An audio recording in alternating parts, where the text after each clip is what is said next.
The sea is restless. A gray dawn spreads across the Atlantic, its waters pierced by the silhouettes of tall-masted ships, sails swollen with the promise of destiny. The sound of rigging snapping in the wind echoes like the heartbeat of an age about to awaken. These vessels, weathered by storm yet unyielding, carry more than men and cargo. They carry an idea that from a small island on the fringe of Europe, a power might one day extend its shadow across the globe. In that moment, the sea itself seems to whisper of conquests not yet begun, of empires not yet crowned. It is here, upon the horizon of the unknown, that the story of Britain's rise truly begins. Yet the image of these proud ships, cutting their path through waves, is not the whole story. Behind them lies a kingdom forged in fire and uncertainty. England, at the dawn of modernity, was not destined by nature to rule. It was a land of divided faith, of fragile crowns, of monarchs whose thrones trembled and parliaments that dared to stand against them. It was a nation scarred by civil wars and threatened by enemies on all sides. Spain with its golden fleets, France with its vast armies, the Dutch with their mercantile genius. By all calculations, England should have remained a secondary power, and yet history would prove otherwise. The wider canvas reveals Europe in turmoil. The 16th and 17th centuries had set the continent ablaze, the Reformation tearing Christendom apart, the 30 Years' War drowning nations in blood, dynasties rising and collapsing in quick succession. Spain and Portugal carved overseas dominions. The Dutch opened routes of trade to Asia, and France staked its claim as the heir to Rome's universal ambition. Among these giants, England at first seemed the weakest contender, but in weakness lay resilience, and in uncertainty lay opportunity. The island people began to look outward, driven by hunger for trade, security, and glory. From this furnace of conflict emerged the central actors who would shape the age: monarchs who dreamed in imperial terms, merchants who risked everything on distant seas, generals and admirals whose victories rewrote maps, figures such as Elizabeth I, who defied the Spanish Armada and declared that England's strength lay upon the water, Oliver Cromwell, whose new model army reshaped politics, Robert Clive, whose triumphs in India laid the foundation for dominion over a subcontinent, and countless unnamed sailors, soldiers, and settlers who carried the empire's banner to the furthest edges of the known world. Together they were more than individuals. They were instruments of a transformation that would alter not only England, but the balance of global power itself. This is not merely a tale of conquests won and territories seized. It is the unfolding of a paradox, how a nation both free and coercive, enlightened and oppressive, could construct an empire that proclaimed liberty while sustaining domination. It is the account of trade routes that brought silk, sugar, and spices to English tables, even as they chained millions in bondage. It is the memory of victories at sea and humiliations on land, of wealth unimaginable and costs unbearable. Above all, it is the chronicle of how England, once a marginal kingdom, rose to become the empire upon which the sun never set. In tracing this epic transformation, one returns again and again to the central question: how did it happen? The answer lies not in a single battle, nor in the will of one ruler, but in the convergence of politics, faith, economy, and ambition. It lies in the structures of parliament and law, in the restless pursuit of trade, in the daring of explorers, and in the ruthless calculus of empire. To follow this story is to move through triumph and tragedy alike, to walk a path where glory and ruin are never far apart. Thus begins a journey through the grand narrative of empire, its birth, its ascent, and its enduring legacy. It is a story inscribed upon oceans, fought across continents, and remembered in both pride and sorrow. And in the great sweep of the history of England, few chapters shine so brightly or cast shadows so long as the rise of the British Empire. But before England could carry its ambitions upon the restless seas, it first had to master itself upon the land. The story turns inward to the Plantagenets, who gave shape to crown, law, and parliament. The Plantagenet foundations. The story moves inland, away from the restless seas, into the heart of medieval England. If the ocean promised horizons yet to be claimed, the land itself had to be ordered, bound, and given shape. For before England could project power outward, it needed to learn how to govern within. The Plantagenet dynasty, rising in the 12th century, provided that crucible. Their rule was not peaceful, nor was it steady, but in the storms of their reign, the architecture of English governance began to take form. It was under the Plantagenets that law ceased to be the whim of a monarch and began to take root as a system. Henry II, fierce and restless, sought to bind his sprawling Angevin dominions with justice that could be written, carried, and remembered. Royal courts, itinerant judges, and the careful recording of precedent formed what later generations would call the common law. No longer would disputes be settled only by the sword or by the fickle decrees of kings. Instead, a body of law, alive and adaptable, began to spread across the kingdom. In this soil lay the first seeds of a stability that future empires would rely upon. Yet power never flows uncontested. By the early 13th century, the Plantagenet crown had swollen in ambition and burden. King John, infamous for his failures, faced barons weary of taxes, wars, and arbitrary rule.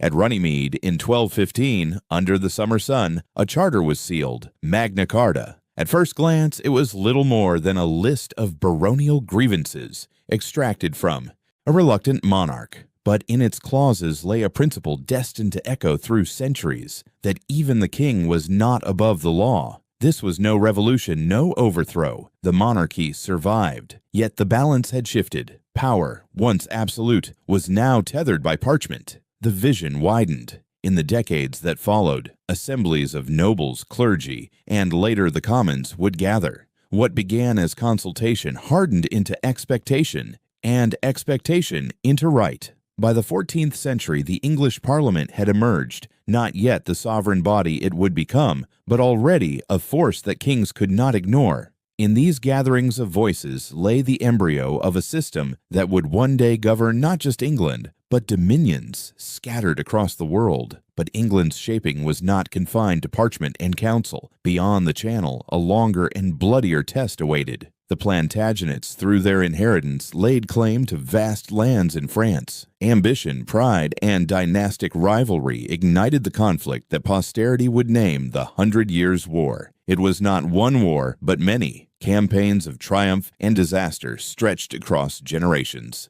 English armies marched through the fields of Normandy, the vineyards of Gascony, the plains of Poitiers and Agincourt. Arrows darkened skies, and chevauchés set provinces aflame. The victories were dazzling. At Crécy in 1346, English longbowmen shattered the might of French chivalry. At Poitiers, a French king was taken captive. And at Agincourt in 1415, Henry V, with his weary band of soldiers, cut down a host many times his number. These moments became legend, sung by bards, remembered in chronicles, and later immortalized on stage. They were proof that the island kingdom could strike deep into continental affairs, that English arms could match and even surpass those of Europe's greatest powers. Yet glory had its shadow. For every triumph, there was reversal. For every Henry V, there was a Henry VI, whose weakness lost what had been so dearly won. French resilience, stirred by figures like Joan of Arc, turned the tide. By the mid-15th century, the Plantagenets had lost nearly all their continental possessions, their dreams of ruling France reduced to ashes. The 100 Years' War ended not in triumph, but in exhaustion. Still, the conflict had left an indelible mark. Generations of English soldiers, commanders, and diplomats had been forged in its fire. They had learned the arts of war and the labyrinth of negotiation. England would never again be merely insular. It had tasted continental ambition, and the memory would not fade. Thus, under the Plantagenets, two great legacies emerged. At home, the framework of law and parliament took root, anchoring the kingdom in principles that would outlast dynasties. Abroad, the 100 Years' War baptized England in the crucible of European power politics, giving it the experience, both bitter and brilliant, that would one day be carried overseas. The dynasty itself would falter, consumed by the Wars of the Roses, but the structures they left behind endured. The empire to come would not be built on raw force alone. It would stand upon law, representation, and the stubborn memory of a people who had once dared to challenge the might of France. And so the Plantagenet age closed, a chapter of turmoil and endurance. It was not yet empire, but it was foundation. Upon these stones, the charter, the parliament, the hard-earned lessons of war, the future awaited, calling England from its green fields to the open seas once more. If the Plantagenets built the foundation, it was the Tudors who raised the walls and gave the kingdom its vision. The Tudor transformation. The fall of the Plantagenets left England weary, its nobility fractured by the Wars of the Roses. The crown, once a symbol of power, had become a prize for rival factions. Into this fractured landscape stepped Henry Tudor, victor at Bosworth Field in 1485. With his triumph, the wars ended and the Tudor dynasty was born. Where the Plantagenets had sown the seeds of law and parliament, the Tudors would graft them onto the trunk of a centralized monarchy. It was not merely a change of rulers, but a shift in the very nature of governance. Henry VII, cautious and calculating, understood the fragility of his throne. He had seized the crown not through inheritance, but through victory. To keep it, he pursued order with relentless pragmatism. He tamed the nobility, curbing their private armies and checking their ambitions. He strengthened royal finances, filling the treasury not with plunder, but with careful taxation and trade. Marriage alliances bound England to continental dynasties, weaving the Tudors into the tapestry of Europe. His reign was not resplendent with war or conquest, but it was the quiet forging of a modern state. Beneath his reserved demeanor, Henry VII built the scaffolding of stability upon which his descendants could build higher. Yet the Tudor story is remembered less for quiet foundations than for storms that followed. Henry VIII, his son, exploded upon the stage with all the force of a monarch unwilling to be contained. His reign was not only a chronicle of marriages and heirs, but of transformation that shook the very soul of England. The break with Rome, born of personal desire and political necessity, remade the nation. The king who once defended Catholic orthodoxy turned upon it, declaring himself supreme head of the Church of England. Monasteries dissolved, their wealth flowing into the crown. Lands once cloistered in prayer now funded armies, fleets, and the coffers of a monarchy made more powerful than ever. The papacy's authority ended at the Channel. The English crown stood alone, sovereign in both temporal and spiritual matters. To subjects and rivals alike, this was no minor quarrel. It was revolution. It placed England upon a path of religious turmoil, rebellion, and persecution, but it also announced that England would not be bound by Rome. A new independence of spirit, fierce and unyielding, took root. And yet, Henry VIII's reign left England both enriched and unstable. His children inherited a nation divided by faith. Edward VI, the boy king, pushed Protestant reforms further. Mary I, Bloody Mary, tried to restore Catholic unity through fire and terror. The kingdom swung violently, torn between competing visions of salvation. From this storm rose Elizabeth I, the Virgin Queen, who turned division into unity and uncertainty into strength. Her reign, stretching for nearly half a century, was not simply an age of survival, but of flowering. With shrewdness and charisma, Elizabeth stabilized religion with a settlement that balanced tradition and reform. Her court glittered with poets, playwrights, and explorers, embodying the confidence of a nation finding its voice. But it was upon the seas that Elizabeth's England made its most resounding mark. Spain, swollen with the silver of the New World and armed with the might of empire, sought to crush the Protestant queen. In 1588, the Armada sailed, a procession of galleons, banners flying, cannons bristling. The fate of England seemed poised upon the tide. Yet storms, strategy, and the fire of English seamanship shattered the Spanish fleet. The sight of wrecked galleons upon the northern coast signaled more than a victory. It was a turning of the age. From that moment, England ceased to be a peripheral kingdom. Its navy, leaner but sharper than Spain's, became the spearhead of ambition. Privateers struck into the Caribbean, explorers mapped unknown shores, and merchants dreamed of trading posts in far-off lands. The defeat of the Armada was not merely the salvation of the realm,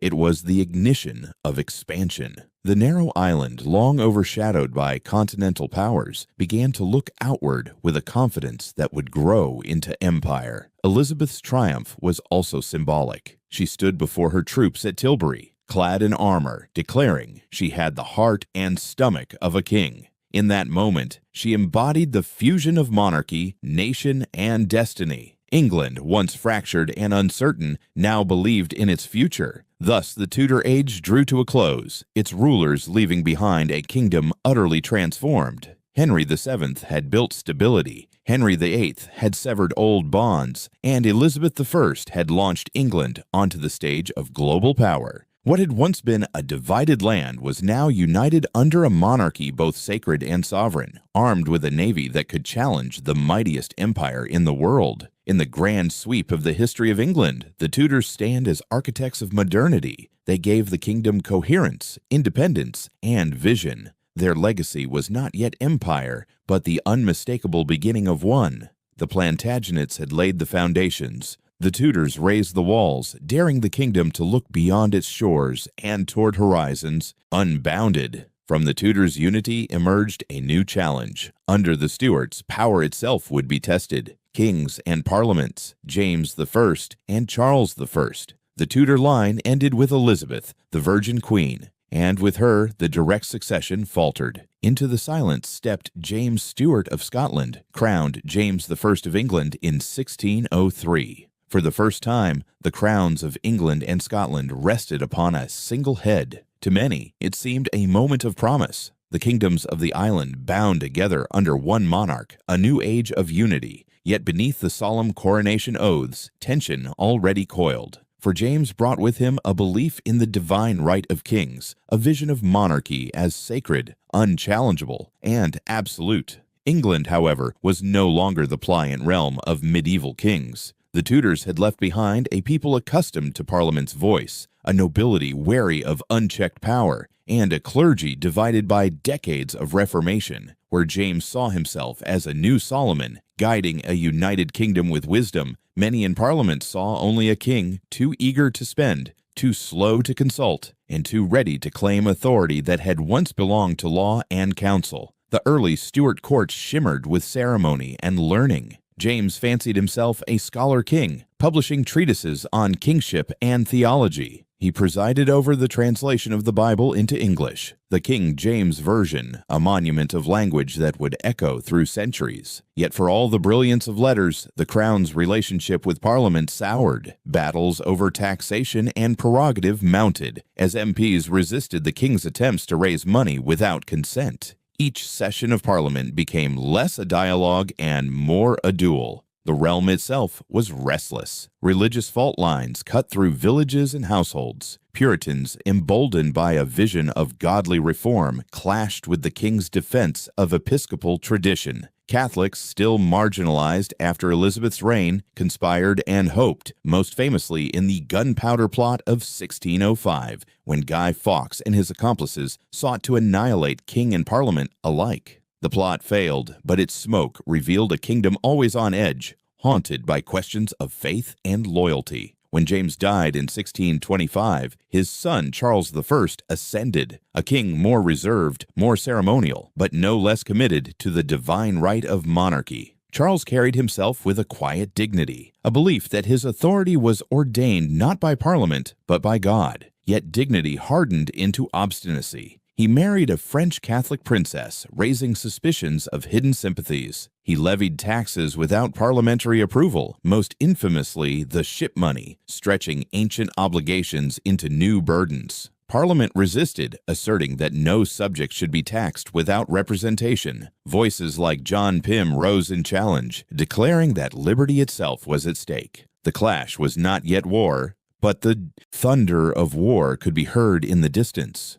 When Charles dissolved Parliament altogether and attempted to rule alone, the so-called personal rule of 11 years, he believed he was restoring harmony. Instead, he deepened the rift. Discontent simmered, and when Charles attempted to impose religious conformity upon Scotland, rebellion erupted. Armies rose, coffers drained, and at last he was forced to recall Parliament to seek funds. But the Parliament that returned was not pliant. It was emboldened, sharpened by years of grievance, determined to curtail the monarchy's reach. What followed was a spiral of confrontation. King and commons locked in a contest neither could abandon. Royal processions and parliamentary debates became mirror images of authority, each claiming legitimacy, each refusing to yield. The Stuart vision of monarchy as unanswerable and the English tradition of consent were no longer compatible. The realm itself seemed to strain under the contradiction. The clash between Charles I and his parliament was not a quarrel of personalities alone. It was the collision of two ideas, whether England would be governed by the ancient rights of its people or by the sacred authority of its crown. Thus the stage was set. The quiet tension of James's reign, the obstinate resolve of Charles' rule, and the mounting grievances of Parliament had led England to the edge of a precipice. Soon the kingdom would be torn in two, brother against brother, king against subject. The green fields and cathedral towns of England would become battlefields, as the conflict between monarchy and Parliament broke into civil war. Thus the tension hardened into battle, and the struggle for authority became the English Civil War. The English Civil War, the storm that had long gathered, finally broke in 1642. England, once a kingdom of green fields and parish bells, became a land of banners and muskets. King Charles I, clinging to his vision of divine right, and Parliament, armed with its claim to liberty and law, stood locked in confrontation. The question was no longer who advised the crown, but who ruled the realm itself. Armies rose where villages once tilled in peace. Cavaliers, proud in plumed hats and charging horse, rallied to the king. Roundheads, stern and disciplined, marched beneath the banners of Parliament. Neighbors who once worshipped side by side now faced each other across hedgerows and battle lines. Families split, sons defied fathers, brothers turned against brothers. The English Civil War was not only a conflict of politics, but of conscience, tearing the fabric of the nation from within. The war unfolded in waves. At Edgehill in 1642, the first clash ended in stalemate, a grim omen that the struggle would not be swift. For years, battles raged from Cornwall to Yorkshire, sieges starved towns, and skirmishes turned fields into graves. The king's forces held courage, but Parliament found in discipline its greatest weapon. Into this crucible stepped Oliver Cromwell, a country gentleman turned soldier of fierce conviction. He forged the new model army, drilled not only in skill, but in spirit. His men, armed with muskets and faith, fought not for a king, but for a cause. At Marston Moor in 1644, and then at Naseby in 1645, the Roundheads crushed the royalist might. The king's banners fell, and with them the illusion that monarchy alone could command England's destiny. Captured, Charles still believed in his sacred office. He bargained, conspired, and sought allies, convinced that no kingdom could exist without its king. But Parliament, sharpened by war and victory, no longer saw him as indispensable. The unthinkable began to take shape, that a monarch might not only be resisted, but judged. In January 1649, history reached its moment of reckoning. Charles I stood before a tribunal convened by his own subjects. Cloaked in dignity, he declared that no earthly power could judge him, but the verdict fell nonetheless, guilty of treason against the people of England. On a cold winter's day at Whitehall, the axe descended. A gasp rippled through the crowd as the head of a king was lifted aloft. The divine right, so long proclaimed unshakable, had been broken by the hand of his own nation. In the silence that followed, England became a commonwealth, governed not by crown, but by Parliament and its army. The monarchy was abolished, the House of Lords dissolved, the Church reshaped. Cromwell, rising from commander to Lord Protector, became the central figure of this new experiment. Though clothed in the language of liberty, the Commonwealth was also ruled by the sword. Yet it set a precedent that kings could be held to account, that authority might be checked, and that governance could exist beyond the sanctity of a crown. The years of the Civil War scarred the kingdom deeply. Fields scorched, trade disrupted, trust between communities broken, but they also left a legacy that endured. For the first time, England had confronted the question of sovereignty at its core, not simply who sat on the throne, but what limits bound their power. Thus the Civil War closed, not with harmony, but with a radical transformation. The Stuart crown lay shattered, and the Commonwealth stood in its place, fragile yet defiant. The experiment would not last forever, but its memory would remain. England had looked upon its monarch, judged him, and executed him. The island kingdom would never again be the same. The axe had fallen, the crown lay shattered, and a republic rose in its place. Yet the experiment, forged in blood, could not calm a restless nation.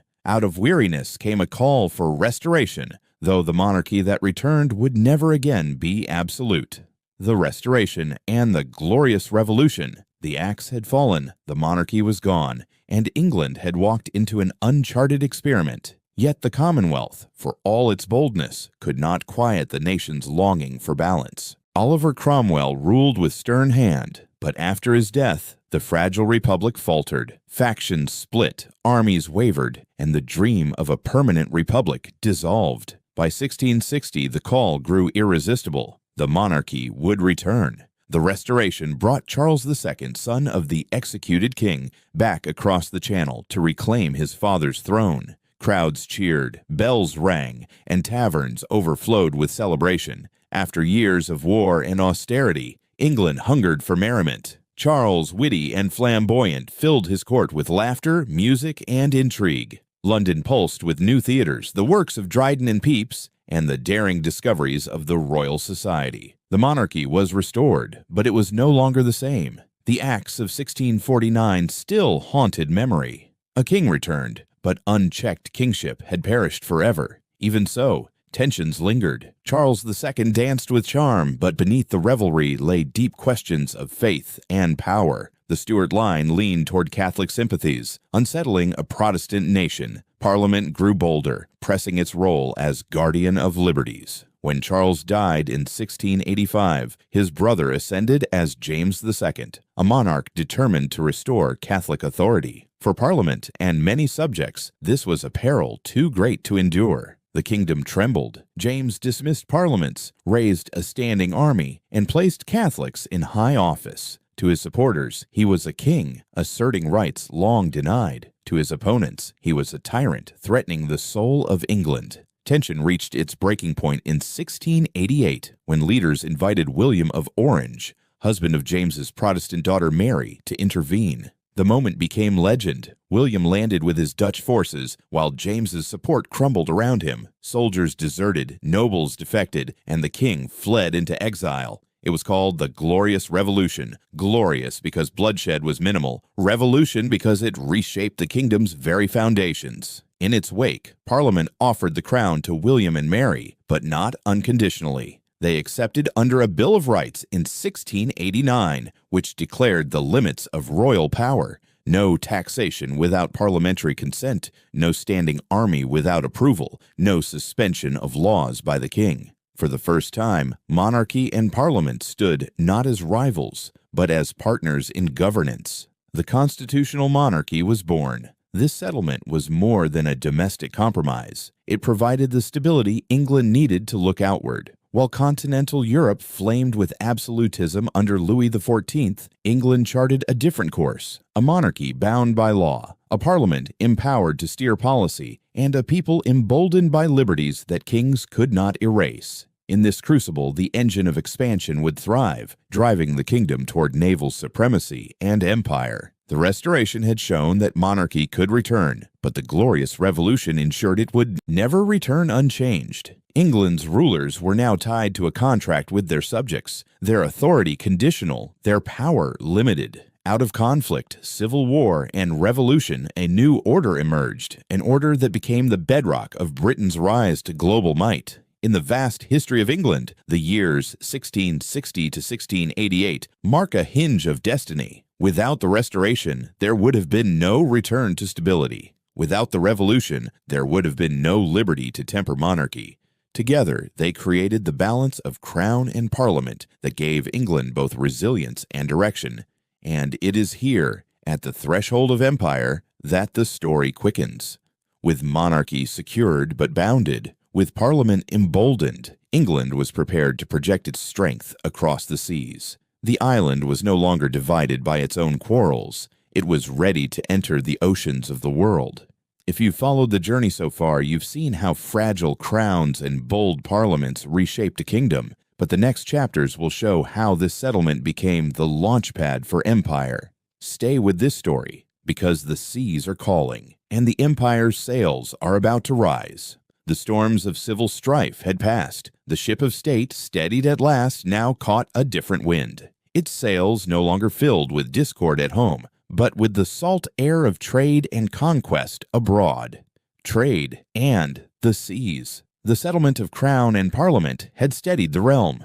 Now England turned outward. Beyond its shores stretched oceans not as barriers, but as highways, routes of trade, conquest, and destiny. The island that had once fought merely to hold itself together now sought to bind the world in its grasp. And at the heart of this expansion stood commerce, for empire was never only about banners and armies. It was about ships, markets, and the ceaseless hunger for wealth. In the year 1600, a royal charter gave birth to the English East India Company. On parchment, it was a corporation. In reality, it was the embryo of empire. Its fleets ventured into the Indian Ocean, carrying woolen cloth and bullion, returning with pepper, spices, silks, and dreams of profit. Each voyage was a gamble, each ship a floating kingdom bristling with guns. For traders and sailors alike, the company promised fortune or the sea's embrace. What began as a merchant venture would, in time, wield armies, conquer provinces, and dictate the fate of millions. But in these early decades, its significance lay in vision, that England could stand shoulder to shoulder with Portugal, Spain, and the rising Dutch Republic in the contest for Asia's riches.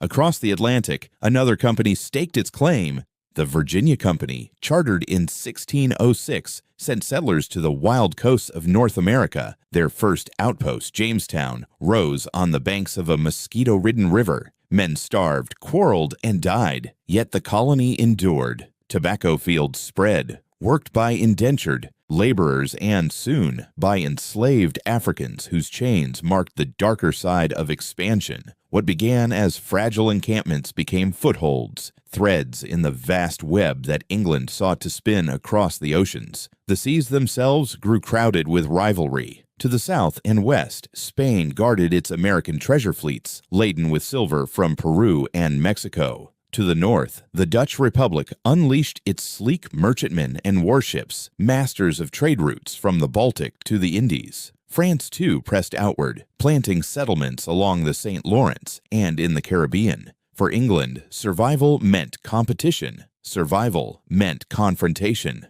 The Channel and the North Sea rang with cannon fire as Dutch and English squadrons clashed. Commerce was war by other means, and war was commerce with sails. Each captured cargo was more than profit. It was a blow against rivals. In the Caribbean, English privateers bearing the Queen's letters of marque hunted Spanish galleons like wolves on the sea. Their holds brimmed with stolen silver, fueling London's markets and London's pride. From the sacking of ports to the seizure of treasure ships, the line between trade and piracy blurred, and England embraced both. These ventures were not merely economic, they reshaped imagination. The taverns of London hummed with tales of exotic lands, spices hotter than fire, forests deeper than night, rivers that glittered with gold.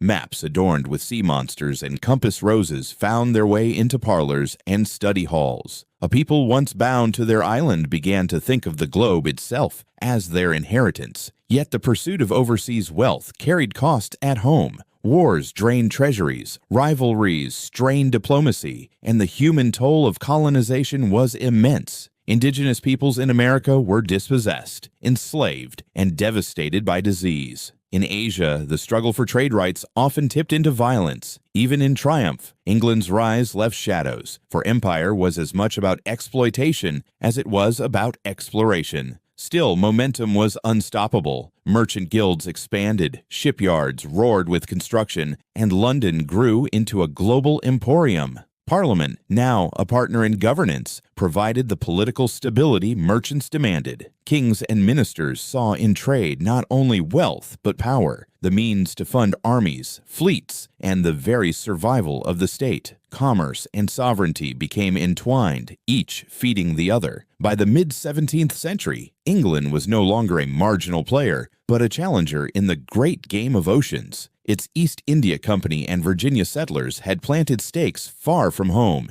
Its privateers had bloodied the pride of Spain. Its merchants had dared to rival the Dutch in their own domain. The struggle was fierce, the outcome uncertain, but the direction was clear. The island kingdom had begun its transformation from a European state into a global contender. Thus the story of England on the seas, open not with empires already formed, but with fragile companies, battered ships, and men who risked all for uncertain gain. These were the first steps, hesitant yet bold, toward an empire that would one day span the world. And in the creak of timbers and the snap of canvas, one could already hear the future, the sound of a people who would not be confined by shores. The creak of timbers and the snap of canvas told of commerce, but empire demanded roots. Beyond the holds of ships lay the soil of distant continents, where England would plant its first fragile settlements, the first colonies. The ships of trade had carried England outward, but the true mark of empire lay not only in cargo returned, but in soil claimed. Across oceans, fragile settlements took root, precarious outposts that would become the first pillars of an empire. They were experiments of survival, commerce, and faith,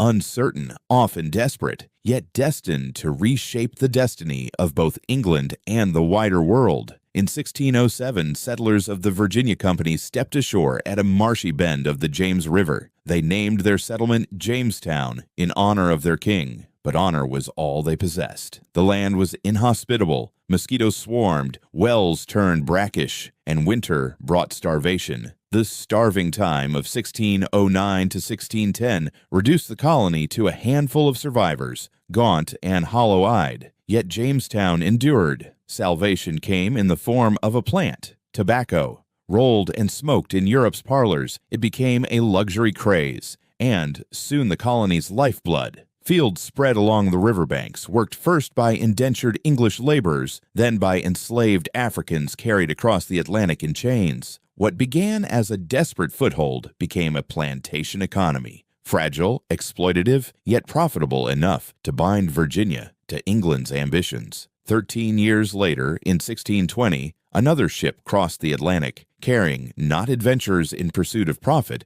but pilgrims in pursuit of faith. The Mayflower, crowded and leaking, bore a band of English dissenters seeking freedom from religious conformity. They landed at Plymouth, far to the north of Virginia, and there, in the biting cold of New England, carved a settlement from rock and forest. Their story, etched in hardship and covenant, symbolized another strand of England's expansion, colonies not for wealth alone, but for community, belief, and a new society. Together, Jamestown and Plymouth became twin symbols of England's colonial beginnings, one born of commerce, the other of conscience. Both faced hunger, disease, and conflict with indigenous peoples. Both survived against odds that should have destroyed them. And both pointed to a future in which England's destiny would be written as much on foreign shores as at home. Yet the Atlantic world was larger still. Southward, in the Caribbean, England seized islands whose soil and climate proved a cruel but irresistible gift.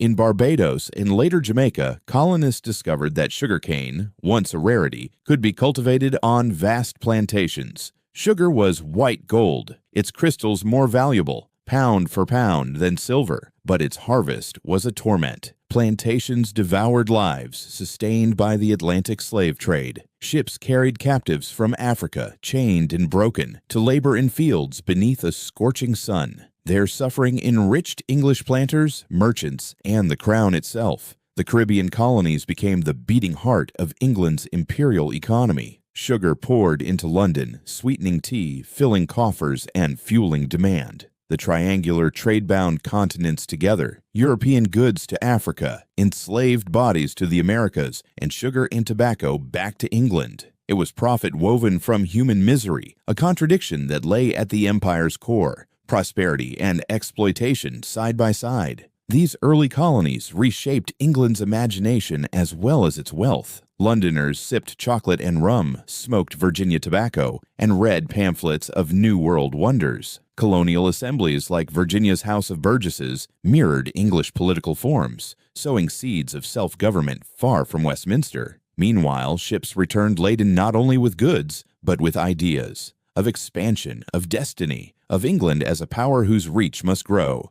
But the colonies also revealed the cost of empire. Conflict with indigenous nations turned fields into battlegrounds. Disease, carried across oceans, devastated native populations. Slavery carved deep wounds into human lives and into the moral fabric of the empire itself. Even in triumph, shadows lengthened, foreshadowing the tensions that would haunt centuries to come. Still, momentum carried forward. By the mid-17th century, England had secured its first enduring footholds beyond Europe. Jamestown, Plymouth, Barbados, and Jamaica were fragile beginnings, but they marked the dawn of something greater. Out of swamps, forests, and islands of sugar, an empire was being born. The sails of those first colonies caught the wind not only of survival, but of expansion, an expansion that would carry England ever further until the sun itself seemed unable to set upon its dominion. Yet fragile settlements alone could not secure an empire. To endure, England would have to defend its claims not only against hunger and hardship, but against the ambitions of rival crowns. And so the contest shifted from swamps and sugar islands to the battlefields and treaties of Europe.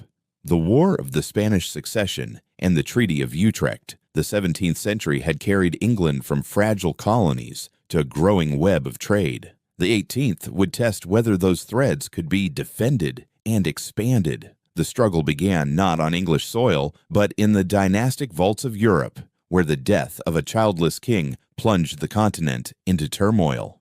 In 1700, Charles II of Spain died without an heir, and the fate of his vast empire, stretching from the Americas to the Mediterranean, hung in the balance. Who would inherit Spain's crown was not merely a question of family, but of global power. France, under Louis XIV, sought to place his grandson, Philip of Anjou, on the Spanish throne, uniting the two most powerful Bourbon dynasties. To England, the Dutch Republic, and the Habsburgs, this was a nightmare. A Franco-Spanish union would dominate Europe, strangle trade, and threaten the seas. Thus, the War of the Spanish Succession erupted in 1701, drawing England into one of the first great contests of modern empire. England's armies, led by the Duke of Marlborough, marched across the fields of Flanders. Battles like Blenheim, 1704, and Ramillies, 1706, rang with musket fire and thundered with cannon, where disciplined lines of redcoats fought not for mere borders, but for the balance of Europe.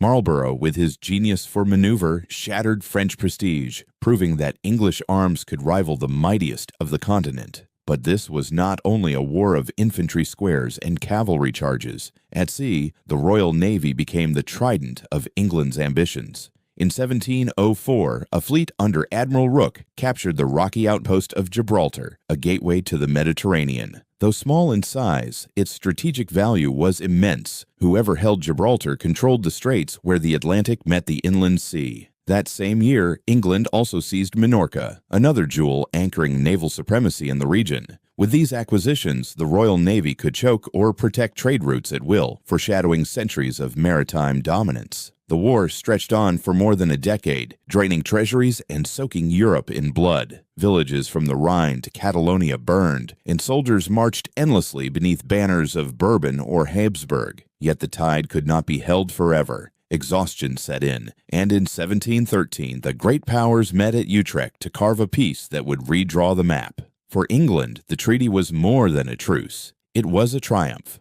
France was forced to recognize Philip as King of Spain, but barred him from uniting the crowns, preserving the balance of power. More tangibly, England secured Gibraltar and Minorca, cementing its hold on the Mediterranean's lifeline. And across the Atlantic, it gained the coveted Asiento, the contract to supply enslaved Africans to the Spanish colonies. This agreement opened enormous profits for English merchants, entwining the empire ever deeper in the brutal circuits of the Atlantic slave trade. Ships sailed from Bristol and Liverpool with goods, traded them for human cargo along the African coast, and carried their captives across the ocean to toil in Caribbean and Spanish plantations. The Asiento gave England not only wealth, but influence in Spain's New World, turning human misery into imperial power. It was a bargain that revealed both the ambition and the contradiction of empire, prosperity built upon exploitation. The Treaty of Utrecht marked a watershed. England emerged not only secure in Europe, but ascendant upon the seas. The balance of power had been preserved, but more than that, the balance had shifted. The kingdom, once a marginal island power, was now recognized as a central arbiter of continental affairs, its fleets dictating routes of trade and war. Thus, the War of the Spanish Succession became more than a dynastic quarrel. It was a rehearsal for empire. In the smoke of Blenheim, in the guns at Gibraltar, and in the slave ships bound for the Americas, one could see the outlines of a power that would not be confined to Europe.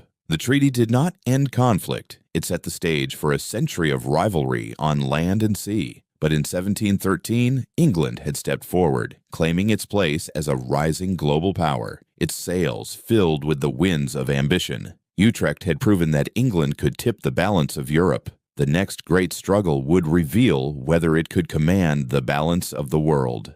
The 7 Years' War. A global triumph. If Utrecht had secured England's place among Europe's powers, the mid-18th century would decide whether that power could stretch across the world. The test came in a conflict so vast that contemporaries called it the First World War. From the forests of North America to the plains of India, from the Caribbean to the waters of the Philippines, the struggle of 1756 to 1763, the 7 Years' War, would determine who would hold the keys to empire. At its heart, the war pitted Britain against France, rival powers whose ambitions collided on every ocean and continent. France sought to encircle Britain with alliances and retain its vast colonies in Canada and India. Britain, under the guidance of statesmen like William Pitt the Elder, resolved that naval dominance and colonial conquest would decide the outcome. This was not to be a war won in European fields alone, but across the globe. In North America, the wilderness became a battlefield. French forts stretched from the St. Lawrence to the Mississippi, binding Canada to Louisiana in a chain of empire.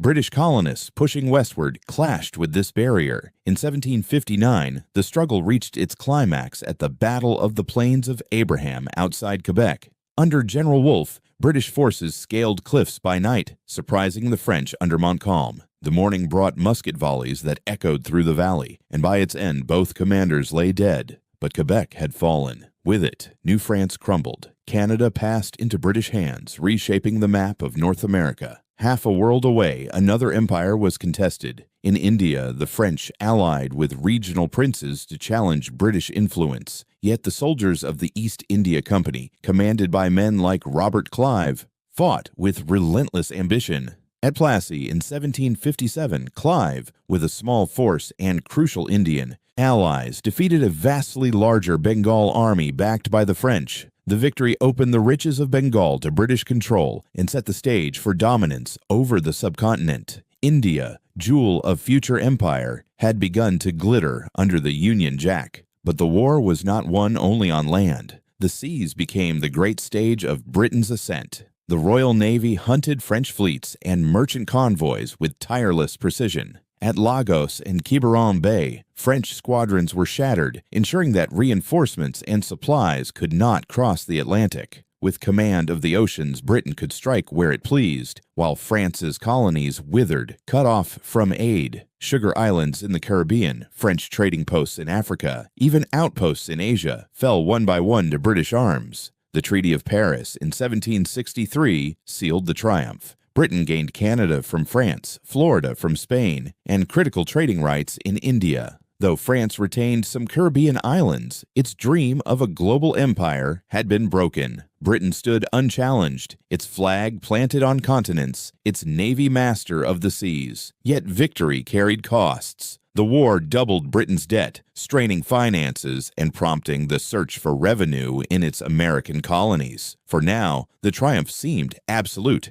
Britain had eclipsed France and emerged as the greatest imperial power of the age. But the very gains of the 7 Years' War, Canada-India naval supremacy, would sow the seeds of future revolutions and conflicts. For the moment, however, the story was clear. In the forests of Quebec, the fields of Bengal, and the waves of the Atlantic, Britain had secured a global triumph. The island kingdom had transformed itself into an empire without rival, a dominion where trade, conquest, and the thunder of cannon declared that the balance of power now tilted decisively toward London. Behind every triumph on land, from Quebec to Bengal, there had been a constant truth. It was the navy that made victory possible. And in the age to come, that navy would stand as the backbone of empire. The Royal Navy. Backbone of empire. The triumphs of the 7 Years' War had revealed a truth long in the making. Britain's empire was not built by armies alone, but by sails and cannon. The Royal Navy had become the iron spine of imperial ambition, the shield of the realm, and the sword of its expansion. From the white cliffs of Dover to the distant harbors of India, it was the Navy that carried Britain's will across oceans. The 17th century had seen its rise, but the 18th made it supreme. Wooden walls, three-decked ships of the line bristling with guns, formed floating fortresses, each capable of unleashing thunder that could shatter fleets and cities alike. Painted hulls, fluttering ensigns, and disciplined broadsides became the language of power on the high seas. To friend and foe alike, the sight of a British squadron on the horizon was both promise and threat. Commerce protected, rivals warned. At the heart of this ascendancy was command of the sea. Where France or Spain might win battles on land, their victories meant little if their fleets lay in harbor. The Royal Navy blockaded enemy coasts, severed supply lines, and intercepted treasure fleets. During the 7 Years' War, it had starved New France of aid, allowed Wolfe to strike Quebec, and ensured Clive could secure Bengal. Naval supremacy turned distant campaigns into British victories, but the Navy was more than a weapon. It was the bloodstream of empire. Merchant ships sailed only because the Navy guarded their routes. Convoys crossed the Atlantic beneath its watchful eye, carrying tobacco, sugar, and cotton to London's docks. East Indiamen plied their long routes to Calcutta and Canton, confident that British frigates would shield them from privateers and pirates. Commerce and conquest fused, inseparable, each depending upon the other. The sailor, too, became a symbol of the nation. Pressed from taverns or enlisted from coastal villages, men of every class filled the decks. Life at sea was harsh. Salt pork and weevil-infested biscuit. Storms that splintered masts, the lash of discipline. Yet these crews, hardened by necessity, turned into a brotherhood. The rolling cadence of the sea and the crash of broadsides forged loyalty not to a king alone, but to the service itself.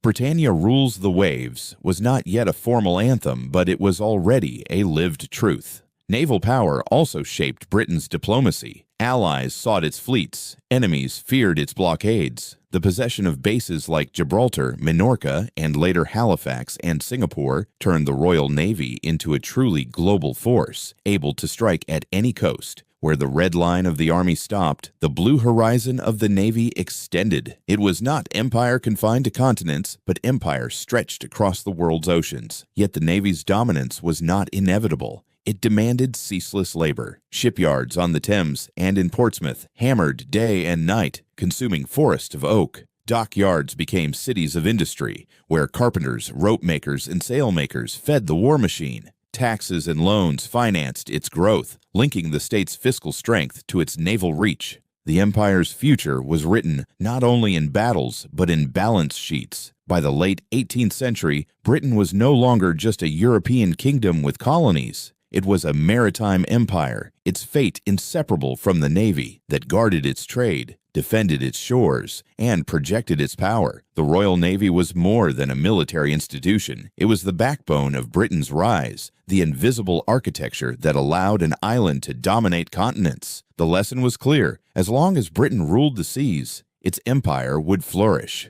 When that rule was challenged, the very foundations of its power would tremble. In the creak of timbers and the boom of cannon lay both Britain's strength and its destiny. An empire upheld by sails, gunpowder, and the endless horizon of the ocean. The boom of cannon may have shaken the seas, but it was the scratch of quills in London that ensured the guns were loaded. For empire, the navy was muscle, but finance became its lifeblood. London, the financial heart of empire. As Britain's fleets roamed the seas and its colonies stretched across continents, another revolution unfolded, not on the battlefield, but in the counting houses, coffee houses, and banks of its capital. London, once a medieval city of guilds and markets, became the beating heart of global finance. If the Royal Navy was the muscle of empire, then London's money was its blood, flowing through every artery of trade, war, and conquest. The cornerstone of this transformation was the Bank of England, founded in 1694. Born from the need to fund war against France, it quickly grew into more than a lender of last resort. The bank issued reliable paper notes, stabilized government borrowing, and created a system where the state could wage wars on a scale no rival could match. Credit replaced uncertainty. Loans became power. In the age of empires, fiscal strength was as decisive as cannon fire. London's streets themselves reflected this new world. In the coffeehouses of Exchange Alley, merchants, shipowners, and speculators gathered. They shared news of ships sighted in the Channel, rumors of wars abroad, and prices of sugar, tobacco, and stocks. Here, in the chatter of traders over steaming cups, the modern stock market took form. Risk was no longer borne by a single man, but spread across hundreds of investors. Empire became a joint enterprise, funded by collective speculation. Insurance houses like Lloyd's grew alongside, ensuring voyages that spanned half the globe. A captain sailing to Jamaica or Bengal could leave, knowing that, even if storms shattered his masts or privateers seized his cargo, investors in London would absorb the loss. Risk was transformed into resilience, and resilience into profit. With every ship launched, with every contract signed, London tightened its grip on the arteries of global trade. This financial revolution magnified military might. Wars that bankrupted Spain and strained France became sustainable for Britain, for its credit markets transformed promises into muskets, paper into powder, bonds into broadsides. The empire's victories were written not only at Quebec and Plassey, but in the ledgers of the city of London. Power lay as much in quills and ink as in steel and shot. By the mid-18th century, London was no longer merely England's capital. It was the world's clearinghouse. Silver from the Caribbean, furs from Canada, cotton from India, all passed through its books. The hum of clerks, the cry of brokers, the clang of coins became the soundtrack of empire. Kings and ministers plotted policy, but the empire's lifeblood pulsed in Lombard Street and Threadneedle Street. This rise of finance also reshaped identity. To many Englishmen, empire was no longer only about conquest or trade, but about investment, about shares, dividends, and interest. A middle class of merchants and investors discovered that their fortunes, too, were bound to the empire's fate. The glory of Britain's rise was not confined to aristocrats and admirals. It was shared, at least in promise, by clerks and shopkeepers who held a stake in imperial ventures. And yet, beneath the triumph, contradictions lurked. The wealth of London was built upon colonial labor, upon the Atlantic slave trade, upon the sugar of Caribbean plantations and the tobacco of Virginia. The financial empire that glittered in the city drew strength from chains, its brilliance shadowed by exploitation. Still, the momentum was undeniable. The Bank of England, the stock market, the insurance houses, these were not mere institutions, but engines of empire. With them, Britain could finance wars longer than any rival, build fleets larger than any enemy, and project its influence farther than ever imagined. London had become the empire's true capital, not just of politics, but of money and power. In the grand history of England, this financial revolution stands as a turning point, as vital as any battle. It transformed a kingdom into a global power by giving it the means to sustain ambition without collapse. Empire was now funded, insured, and calculated, as well as fought and sailed. And so the story deepens. If sails and cannon carried Britain's power outward, it was London's banks and markets that ensured it endured. To follow this journey further, through revolutions, challenges, and triumphs, stay with the tale. For the empire's rise is far from over, and its foundations reach not only across oceans, but into the very heart of finance. The clatter of coins in London's counting houses echoed triumph, but across the ocean, the rustle of pamphlets and the roar of protest hinted at fracture. Finance had built the empire's body, but in America, its spirit was beginning to rebel. The loss of the 13 colonies. The empire that Britain had built on sales, markets, and credit now faced a reckoning, not in distant India or the Caribbean, but in the lands it had planted across the Atlantic.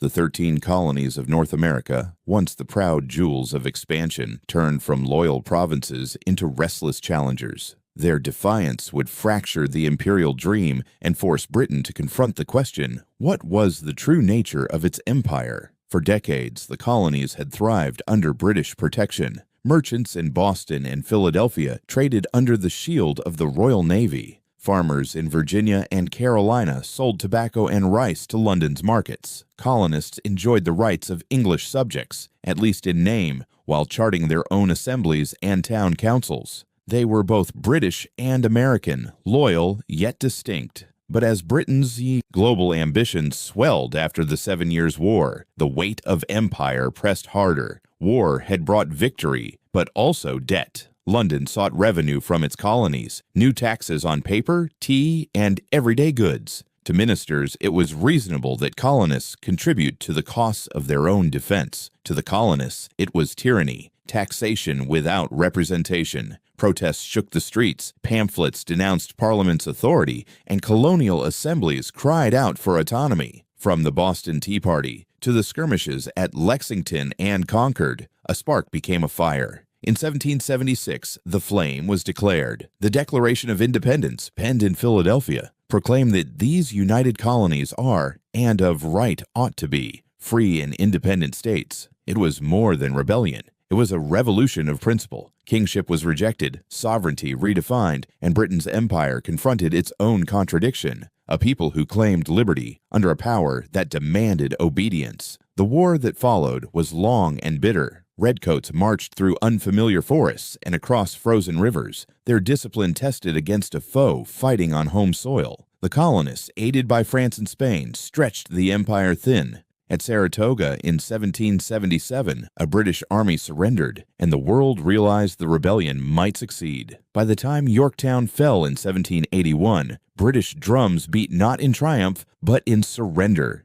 For Britain, the loss of the colonies was a shock that reverberated far beyond America. These were not remote outposts, but thriving societies, deeply English in culture and law. Their departure tore a wound in the imperial fabric. Pamphleteers in London debated whether empire was sustainable, whether it should be based on domination or partnership. Was Britain a conqueror or a commonwealth of nations? The question had no easy answer, yet from loss came revelation. The empire did not collapse with America's independence. Instead, it adapted. Attention shifted toward Asia, the Caribbean, and the Pacific. India, in particular, loomed larger than ever, its wealth and population dwarfing what had been lost. The defeat forced Britain to redefine the essence of empire, not a fragile grip on settler colonies, but a vast, flexible network powered by trade, credit, and the Navy's reach. Still, the shadow of the American Revolution lingered. It reminded Britain that empire was not unbreakable, that subjects could become sovereigns, and that power, however vast, carried limits.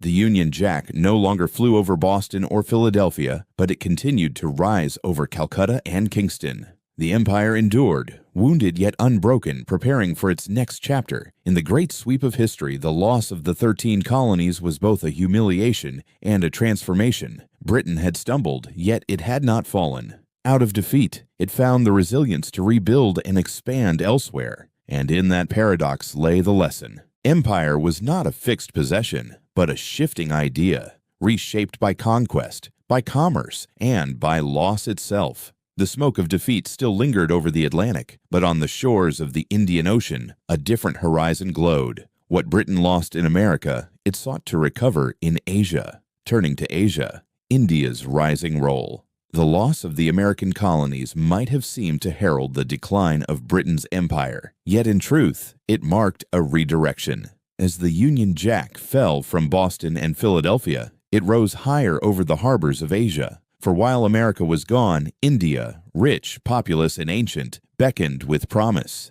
Here, in the teeming cities of Bengal, the bustling port of Madras, and the rising hub of Bombay, Britain found not replacement, but transformation. The empire was shifting from the Atlantic to the Indian Ocean.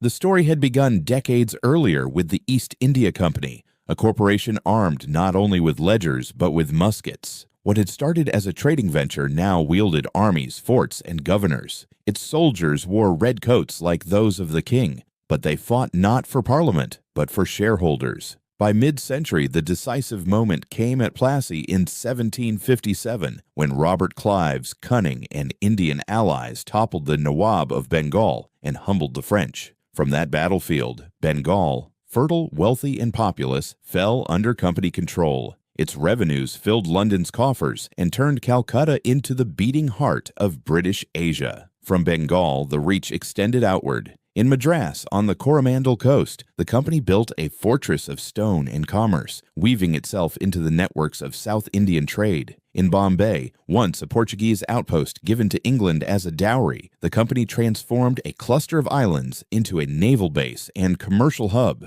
From these three centers, Calcutta, Madras, and Bombay, British power radiated across the subcontinent. But empire in India was not merely conquest. It was negotiation, alliance, and adaptation. British officials struck bargains with princes, financed factions in regional wars, and recruited Indian soldiers, sepoys, into company ranks. Muskets imported from Birmingham were carried by men from Bengal. Cannons forged in London thundered on Deccan plains. Empire became hybrid. English capital, Indian manpower, European technology, and Asian wealth fused into a single, volatile system. The wealth was staggering. Bengal's revenues alone dwarfed those of many European states. Cotton textiles from its looms clothed half the world. Spices, indigo, and opium filled company ships, while silver from Britain and beyond poured into Indian markets. The riches of the subcontinent began to flow through London's financial arteries, tying together the markets of Asia and the counting houses of the city. The loss of America had hurt, but India offered compensation on a scale undreamed of. Yet beneath the wealth lay shadows. Famines struck Bengal in the 1770s, killing millions, worsened by company policies that prioritized profit over people. Corruption among officials stirred outrage both in India and Britain. Parliament launched inquiries, questioning whether a corporation should wield sovereign power. Voices like Edmund Burke thundered against the great delinquent, accusing the company of tyranny. The empire in India was lucrative but unstable, a conquest not yet secure, a burden as much as a prize. Still, momentum carried forward. The Royal Navy guarded the coasts, company armies pressed inland, and London began to realize that India was no longer merely a trading sphere, but a dominion in the making. The Caribbean sweetened Britain's tea, but India filled its treasuries. America was lost, but India seemed infinite. By the end of the 18th century, Britain's empire had been reshaped. Where once its hopes lay in colonies of settlers across the Atlantic, now its destiny was tied to the bazaars of Calcutta, the harbors of Madras, and the docks of Bombay. The center of gravity had shifted eastward. The empire that had staggered in defeat was already finding new life on the shores of the Indian Ocean. Thus, by the century's close, Britain's eastward shift was no longer a mere adjustment to loss. It was the dawn of something larger. Out of India's riches and the Pacific's promise, a new vision of dominion began to stir, one that historians would later call the Second British Empire. The birth of the Second British Empire. The loss of the American colonies might have shattered a lesser nation, reducing empire to memory and defeat.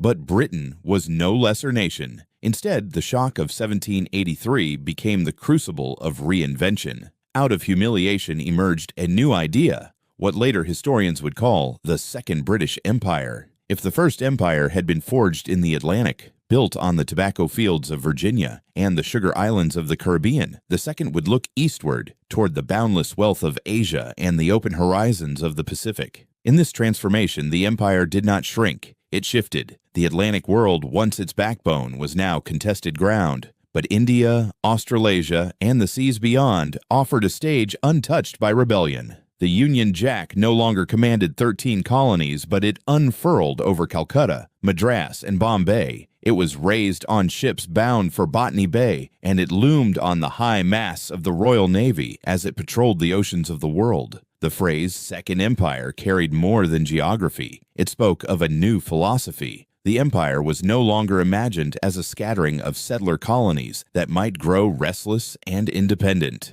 Instead, it was conceived as a global network of trade, strategic bases, and controlled dominions, maintained by credit, commerce, and above all, naval supremacy. The lessons of America were etched into policy: partnership where possible, coercion where necessary, and always the recognition that colonies could not be governed as if they were merely extensions of Westminster. The rebirth was not immediate. It was gradual, forged through crisis and adaptation. Britain faced the French Revolution and the rise of Napoleon, challenges that threatened to undo even its new designs. But the resilience of the financial system, the strength of the Royal Navy, and the growing wealth of India gave Britain endurance. The empire had lost its American branch, but its trunk continued to grow, sprouting new limbs across the Eastern Hemisphere. London itself reflected this shift. The counting houses of the city financed voyages across oceans, and the docks of the Thames became gateways to the world. Intellectuals and politicians debated what empire should mean. Was it conquest or commerce, exploitation or enlightenment? No single answer emerged, but the very debate signaled that empire had become more than accident. It was an identity, a destiny woven into the nation's fabric. The people of Britain, too, absorbed this change. Newspapers reported from Bengal and Botany Bay, as if they were extensions of London. Coffeehouses buzzed with talk of trade in China, expeditions to the Pacific, and the ceaseless rivalry with France. The imagination of the island kingdom expanded outward until the very notion of being British was tied to being imperial, yet shadows lengthened. The wealth of India came with famine and corruption. The transport of convicts to Australia revealed social strains at home, and the slave trade still underpinned prosperity, even as moral voices began to demand its abolition. The Second Empire was thus both triumph and contradiction, a system at once powerful and precarious, glorious and flawed. In the wider history of England, the years after 1783 mark not a collapse but a transformation. What seemed like an ending became a beginning. Britain shed its American skin and donned an Asiatic and Pacific mantle. It discovered that empire was not a single structure but a living organism capable of death and rebirth. The very phrase Second British Empire reminds us that history is never static, that nations remake themselves from defeat as much as from victory. And so, the story pressed forward. From the Ganges to Sydney Cove, from Cape Town to Canton, the empire's horizon widened. The Union Jack, once lowered in America, now flew in new worlds, symbols of a power learning that loss could be the parent of resilience. Yet this reborn empire would not have time to rest upon its new foundations, for across the Channel a greater storm was gathering: the French Revolution and the rise of Napoleon, a tempest that would hurl Britain into the most defining struggle of its age, the Napoleonic Wars, 1793 to 1815. The birth of the so-called Second British Empire coincided with an age of upheaval that shook Europe to its core. Across the Channel, the French Revolution toppled kings, shattered old orders, and unleashed a force that would soon take shape in the person of Napoleon Bonaparte. For 2 decades, Britain and France locked themselves in a struggle that was not merely continental, but global. From the Mediterranean to the Cape of Good Hope, from the Indian Ocean to the Caribbean, the Napoleonic Wars became the crucible in which Britain's imperial supremacy was tested and confirmed. The Revolution of 1789 had begun as a cry for liberty, but by the 1790s it had descended into terror and war. Monarchies across Europe recoiled in fear, while Britain, under Prime Minister William Pitt the Younger, watched with wary eyes. When France declared war on Britain in 1793, the contest was set. 2 nations, 2 visions of order, locked in combat. France wielded the greatest land armies Europe had ever seen. Britain commanded the seas. It was on the water that Britain staked its fate. The Royal Navy, honed in the 7 Years' War and strengthened by decades of investment, became the island's shield and spear. Under admirals like Horatio Nelson, the Navy pursued French and Spanish fleets with relentless determination. At the Battle of the Nile, 1798, Nelson trapped and annihilated the French squadron in Aboukir Bay, stranding Napoleon's army in Egypt and proving that Britain's reach could sever even the boldest designs. 7 years later, at Trafalgar, 1805, Nelson again brought destiny to the seas. Facing a combined French and Spanish fleet, he shattered them in a storm of cannon fire, securing not only Britain's survival, but its maritime dominance for a century to come. Nelson fell in the moment of triumph, struck by a musket ball, but his death sealed his legend. Trafalgar was more than a battle. It was a guarantee that Britain would never be invaded, that the seas were hers to command. This naval supremacy translated into imperial gains. British fleets seized Malta in the Mediterranean, Sri Lanka, Ceylon from the Dutch, and established control over the Cape of Good Hope, a strategic anchor at the southern tip of Africa. Each conquest was more than territory. It was a chain in the global network, coaling stations and fortresses that allowed Britain to police the oceans. While Napoleon redrew maps in Europe, Britain quietly expanded her empire overseas, weaving the threads that would bind continents together. Yet victory could not be won by sea alone. On the battlefields of Europe, Britain played a subtler game. Its armies were smaller than France's, but they were well-drilled, well-supplied, and bolstered by allies. Gold from the Bank of England flowed into Austria, Prussia, and Russia, financing coalitions that bled Napoleon's forces. And in Spain, a new kind of war erupted. There, on rugged hills and narrow passes, guerrilla fighters harassed French troops, while a British army under Arthur Wellesley, the future Duke of Wellington, fought a grinding campaign. The Peninsular War, 1808 to 1814, became Napoleon's Spanish ulcer, draining his strength and proving that French power could be resisted. The climax came in 1815, after Napoleon's exile to Elba, an astonishing return during the 100 Days. Europe held its breath as the two titans prepared to meet one final time. At Waterloo, near Brussels, Wellington commanded an allied army of British, Dutch, Belgian, and German troops. All day long, under pouring rain and thundering guns, they held their ground against Napoleon's relentless assaults.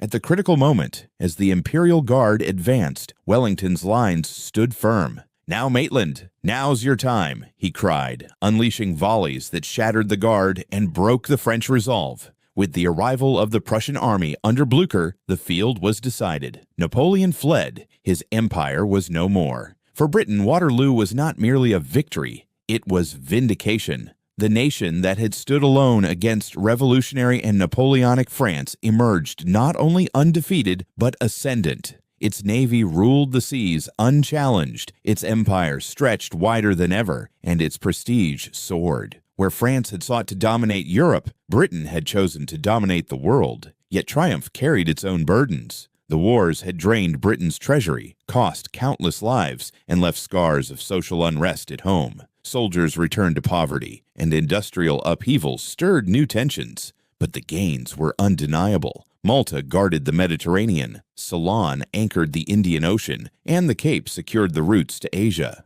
The empire's skeleton had been strengthened. The ocean highways were now indisputably Britain's domain. In the broader arc of the history of England, the Napoleonic Wars marked a turning point. They were not merely another chapter of European conflict, but the crucible from which Britain emerged as the global hegemon of the 19th century. Trafalgar and Waterloo became watchwords, symbols of a nation whose strength lay as much in resilience as in arms. The empire that had been wounded in America was reborn in India, Africa, and the seas, and now it stood, tested by fire, ready to shape the century to come. With Napoleon defeated and the seas secured, Britain stood unrivaled, its empire stronger, its navy supreme, and its finances resilient. From that moment, the world entered an age that would bear Britain's imprint, an era historians would later call the Pax Britannica. Pax Britannica, 1815 to 1914. The guns of Waterloo had scarcely fallen silent before Britain stood alone upon the summit of power. The defeat of Napoleon left no continental rival capable of challenging her seas. From 1815 onward, the world entered what later generations would call the Pax Britannica, an age when British naval might and imperial reach created a fragile but enduring peace. For nearly a century, the oceans were patrolled by the Union Jack, and the rhythms of global trade pulsed in time with London's heartbeat. The Royal Navy was the visible symbol of this supremacy. Its ships, sleek frigates and towering ships of the line, prowled every sea lane. From Gibraltar to Singapore, from Halifax to Hong Kong, coaling stations and dockyards became the vertebrae of an imperial backbone. Wherever disputes threatened to escalate, the mere presence of British guns was often enough to silence them. The Navy did not only defend Britain, it underwrote an international system of commerce. With piracy suppressed and rivals deterred, goods could flow more freely than ever before. To the world's merchants, the Pax Britannica was not simply Britain's peace, it was the peace of trade itself. If the Navy was the sword, London was the workshop. The Industrial Revolution had transformed the city, and by the mid-19th century, Britain became known as the workshop of the world. From Manchester's mills came endless rolls of cotton cloth. From Birmingham's forges, steel and machinery. Coal and iron fueled an economy whose output dwarfed that of any rival. Ships laden with textiles, locomotives, and manufactured goods fanned out from the Thames to the furthest reaches of empire. In return came wool from Australia, wheat from Canada, gold from South Africa, and tea from India. The empire had become not only a political dominion, but an economic organism, with London as its beating heart. At the center of this imperial body lay India, the jewel in the crown. Its wealth, its population, and its vast resources made it indispensable. The East India Company, which had once ruled with near-sovereign power, gave way after the uprising of 1857 to direct control by the British Crown. From that moment, India was no longer merely a commercial enterprise, it was a possession of empire itself. The viceroy in Calcutta became almost a second monarch, presiding over territories more populous than all of Europe. Railways stretched across the subcontinent, canals irrigated its fields, and telegraphs linked its cities. Yet behind the image of progress lay exploitation and resistance. Famines scarred the land, taxation burdened peasants, and nationalist voices began to stir. Still, in the eyes of Britain, India remained the glittering prize, the anchor of its Eastern Empire. Elsewhere, empire took different forms. In Australia and New Zealand, settlers carved new societies from distant shores. Penal colonies at Botany Bay grew into thriving cities like Sydney and Melbourne, while sheep farming and gold rushes created prosperity that bound the colonies to Britain by trade and kinship. New Zealand, annexed and settled, became another outpost of Anglo-Saxon migration, though not without conflict with the Maori. In Canada, self-government evolved through compromise after rebellions in the 1830s, creating a dominion that combined British loyalty with local autonomy. Across these lands, white settler societies emerged, linked to the metropole not by conquest alone, but by culture, migration, and shared identity. This dual structure, the dominions of settlement and the dominions of exploitation, gave the empire its peculiar character. On one hand, Canada, Australia, and New Zealand advanced toward parliamentary self-rule, their people regarding themselves as partners within a wider British family. On the other, India and much of Africa remained subject to direct control, their populations ruled but not represented, their resources extracted for imperial need. It was a system of both liberty and hierarchy, a contradiction sustained by power and justified by the language of progress and civilization. Throughout the century, Britain wielded not only force but finance. The City of London became the banker of the world, its credit underwriting railways in Argentina, canals in Egypt, and factories in Asia. Sterling served as the global currency, and London's stock exchange determined the fate of nations far beyond Europe. Empire was measured as much in loans and investments as in colonies and garrisons. Yet beneath the surface of this grandeur lay strains. The very dominance of Britain invited envy. France, Germany, Russia, and later the United States watched with growing ambition. The empire's peace was maintained only so long as the Navy's shadow stretched across the seas. Any faltering, and rivals would seize their chance. At home, too, voices began to question the costs.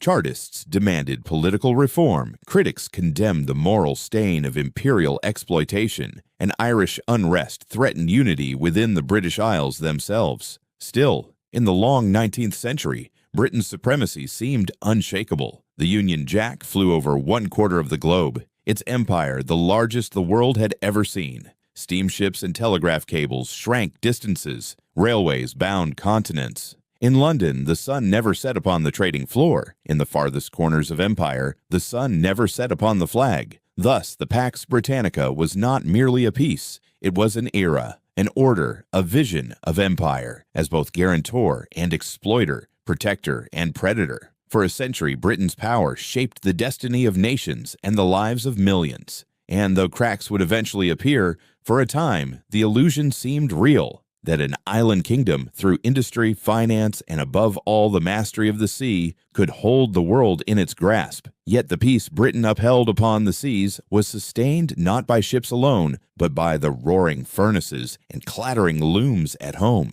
For behind the Pax Britannica stood another revolution, the Industrial Revolution, which armed the empire with engines of iron and steam, turning industry itself into the truest weapon of dominion. The Industrial Revolution and the engines of empire. While Britain's fleets patrolled the oceans and its flag was planted on distant shores, an even greater revolution transformed its foundations from within. The Industrial Revolution, which began quietly in the workshops of the 18th century, exploded in the 19th into a force that redefined not only Britain but the world. If the Royal Navy was the muscle of empire, industry was its beating heart. Coal and steam, iron and steel, these became the true weapons of Britain's dominion.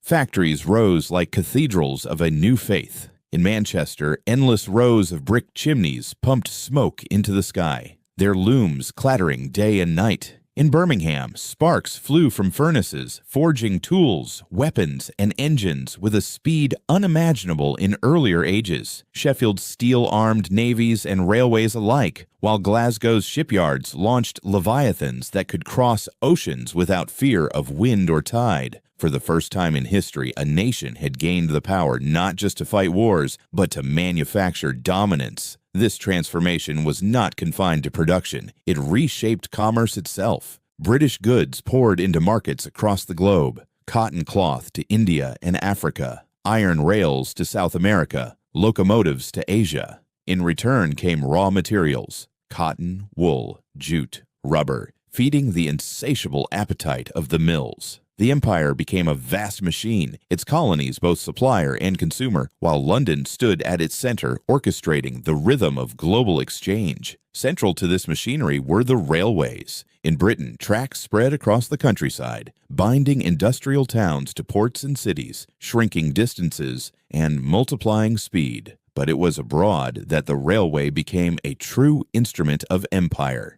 In India, iron lines stitched the subcontinent together, carrying grain, cotton, and troops across vast plains. In Africa, rails cut through savannas and mountains, opening new frontiers for commerce and control. The whistle of the locomotive was the sound of power, modern, mechanical, unstoppable. Alongside railways came the telegraph, the nervous system of empire. Where once communication took months by sea, now electric pulses sped messages in minutes. A governor in Calcutta could report to London with near immediacy. A naval commander in Hong Kong could receive orders before the tide turned. Submarine cables crisscrossed oceans, weaving a web of connectivity that made the empire feel, for the first time, like a single organism. The sun never sets on the British Empire was no longer a metaphor. It was a lived experience, unified by wire and steam. The Industrial Revolution also reshaped society. In Britain itself, millions left villages for cities, their lives bound to the rhythm of factory whistles.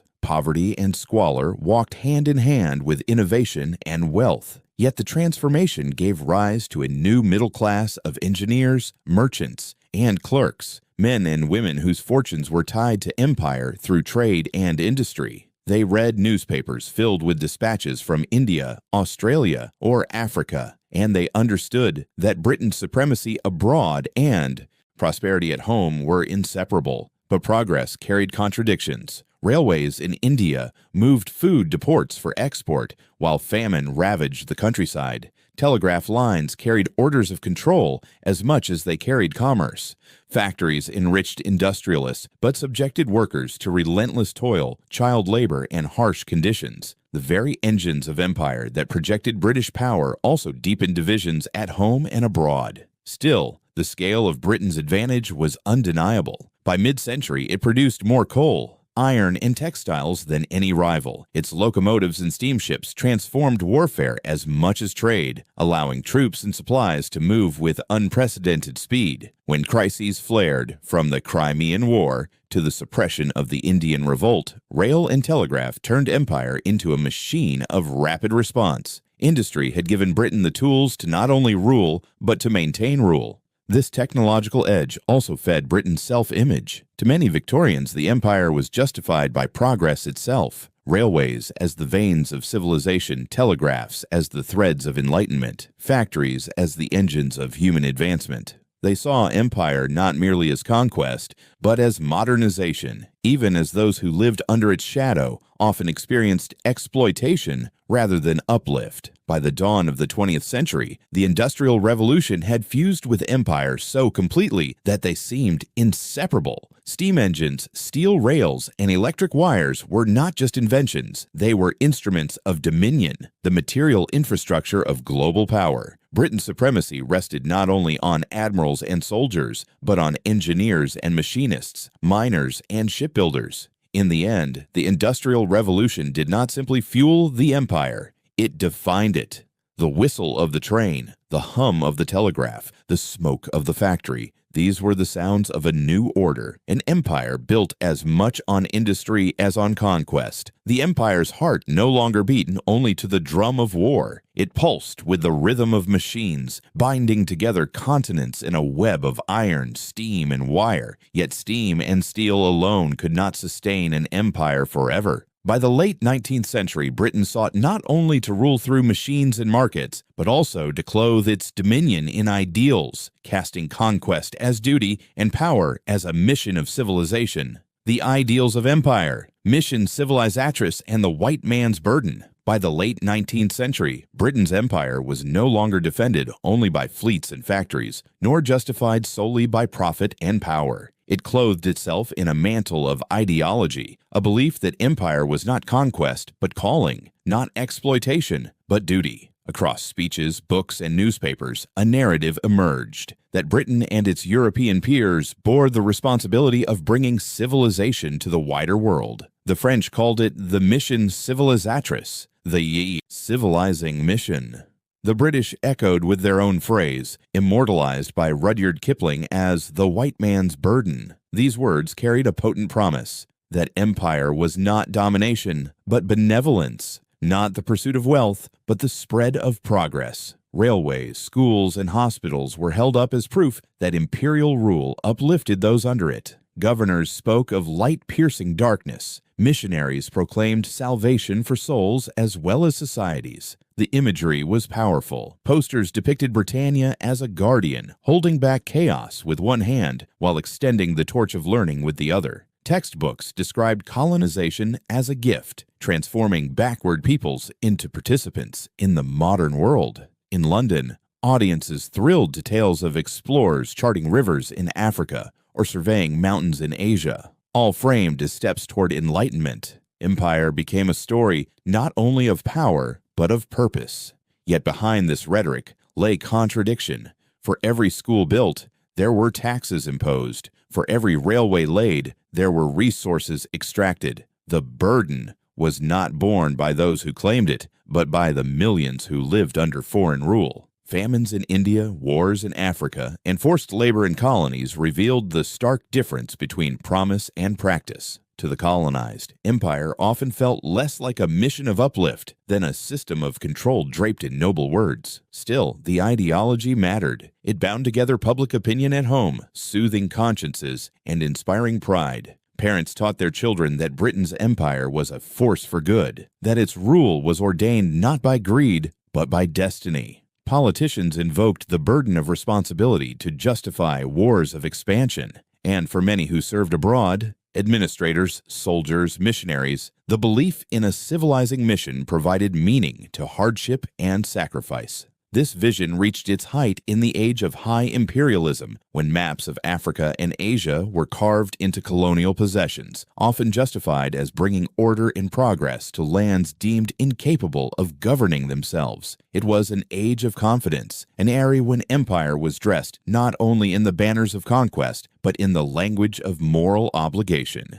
Thus, in the twilight of the 19th century, Britain's empire was not only an edifice of steel and steam, but an edifice of ideas. The civilizing mission and the white man's burden gave it an aura of righteousness, even as cracks of discontent widened beneath. Empire had become both material and moral, both reality and illusion, sustained as much by belief as by bayonet. Yet lofty ideals alone could not sustain the illusion of benevolence. To give substance to its civilizing mission, Britain turned to subtler instruments, schools, language, and law, tools that promised progress even as they deepened imperial control. Education, language, and law across the empire. If fleets and factories carried the empire's weight and ideology clothed it in righteousness, then its deepest imprint was left in the realm of culture. By the late 19th century, Britain's dominion was not only measured in miles of railway or tons of coal, but in classrooms, courtrooms, and the words spoken between rulers and subjects. The empire spread not only armies, but institutions, education, language, and law that bound distant lands to the metropole long after flags might fall. Schools became the temples of this mission.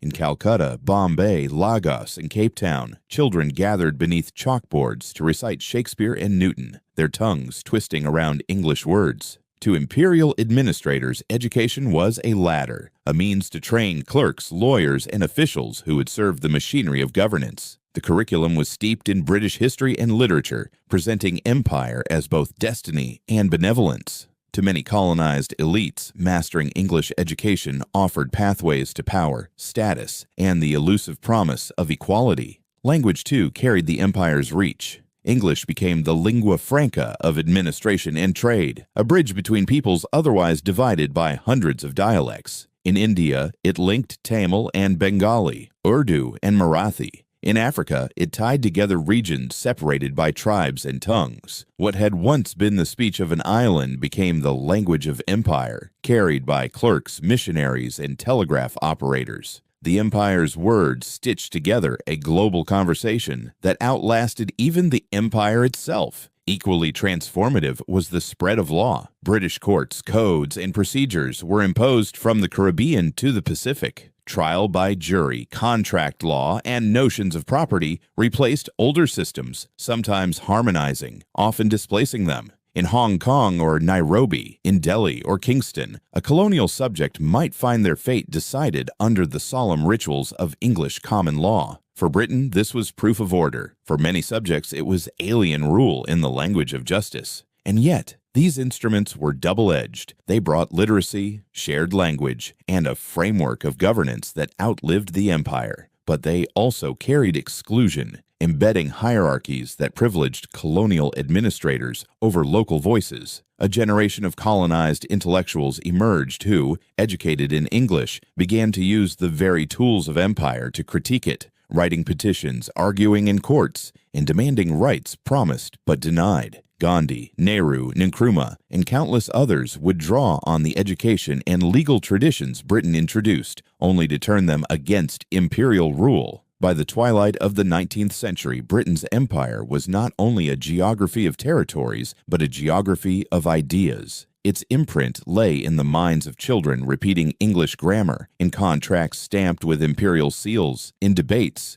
conducted in a tongue once foreign but now familiar. Armies and navies could secure conquest, but it was classrooms, languages, and laws that carried the empire into the fabric of everyday life. Thus, the empire was more than dominion. It was inheritance. Long after the Union Jack would retreat, English words, British codes, and colonial schools would remain, shaping nations that were once colonies into voices that echoed in the same language, under laws descended from the same gavel. The empire's reach, therefore, was not only across oceans but across generations. Yet the very instruments that bound colonies to Britain, its schools, its language, its laws, also armed subjects with new voices. Out of classrooms and courtrooms, resistance began to speak. transforming the empire's tools into weapons of defiance. The voices of resistance beneath the grandeur of empire, beneath the glitter of railways, schools, and banners. There pulsed another story, the steady drumbeat of resistance.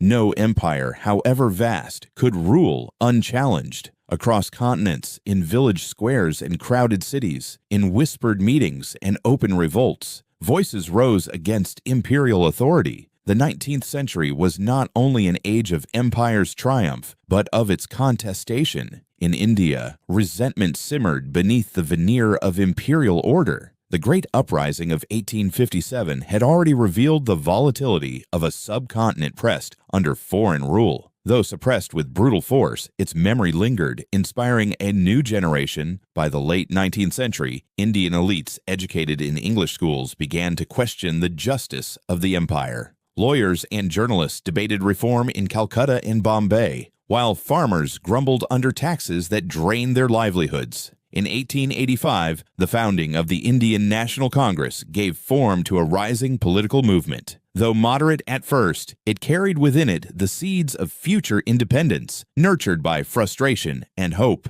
In Ireland, the empire's presence was felt not in the distant colonies, but at Britain's very doorstep. Centuries of conquest and plantation had left deep scars, sharpened by the tragedy of the Great Famine in the 1840s, when hunger and disease claimed millions under the shadow of imperial mismanagement. Out of this suffering rose demands for autonomy. The Home Rule movement gathered momentum, while radical nationalists whispered of independence. Ireland was both inside and outside the empire, a land under the same crown, yet never at ease with its rule. In Africa, resistance wore many faces. As Britain expanded during the scramble for Africa, it met opposition in the form of wars and rebellions. The Zulu fought to defend their kingdom in southern Africa. The Asante in West Africa challenged British incursions into their lands. Even where conquest succeeded, resentment endured, flaring in uprisings and refusals to bend completely to colonial authority. Missionaries and officials spoke of civilization, but for many Africans, empire meant taxes, forced labor, and the erosion of tradition. These movements were often fractured, suppressed, and silenced, yet together they revealed the contradictions of imperial rule. The empire preached liberty while denying it. It taught ideals of justice and representation, yet withheld them from those it governed. Education and law, meant to bind colonies closer, became weapons turned back upon the imperial state. Pamphlets in English, petitions written in colonial courts, and speeches in legislatures all echoed with a shared demand: recognition, dignity, freedom. And so, even in the zenith of its power, the empire stood on restless ground. The Union Jack flew over 1/4 of the globe, but beneath its shadow, seeds of discontent were already germinating. India's petitions, Ireland's demands, Africa's wars, all foretold a future when empire would face challenges not only from rival nations, but from within its own dominions. The story of empire, then, was never one of simple dominance. It was a dialogue of power and protest, assertion and resistance. For every proclamation of destiny, there was a voice of defiance, and in the murmurs of colonized peoples lay the promise that the empire, however mighty, was not eternal. Thus, even as resistance stirred beneath the imperial banner, the empire was suddenly called to prove its strength on an even greater stage. The battlefields of the First World War, where its unity and endurance would be tested as never before. The First World War, triumph and strain. When the guns of August thundered in 1914, Britain entered a conflict unlike any in its history. For centuries, the empire had fought wars at a distance, on the seas, in colonies, on foreign soil. Now it faced a struggle that engulfed the entire world, a war that would demand not only fleets and armies, but the full measure of the empire's resources. The First World War would prove both the reach of Britain's dominion and the fragility hidden beneath its grandeur. The empire rallied as never before. From Canada and Australia, from India, Africa, and New Zealand, men crossed oceans to fight beneath the Union Jack. Sikh regiments marched through the mud of Flanders. Australians charged the cliffs at Gallipoli. Canadians stormed Vimy Ridge. Africans labored in trenches and supply lines from the Western Front to East Africa. In every theater of war, the empire's presence was unmistakable. The red lines on the map had become red rivers of blood. At sea, the Royal Navy still reigned supreme, blockading Germany and ensuring that Britain could endure. In the skies, a new domain of war emerged, where British pilots fought duels of steel and fire above the battlefields. Yet the cost was staggering. The trenches of the Somme and Passchendaele became graveyards of a generation, where the flower of Britain's youth perished in mud, gas, and machine gun fire. The war was won, but victory was Pyrrhic. In 1918, when the guns finally fell silent, Britain stood among the victors, but also among the exhausted. The empire had stretched its strength to the limit. The treasury groaned under colossal debts, borrowed heavily from the United States. The economy, once unrivaled, now faced competition from rising powers, America, Japan, and a revitalized Germany waiting in the wings. Even more telling was the shift within the empire itself. The sacrifices of colonial soldiers and laborers sparked new awareness,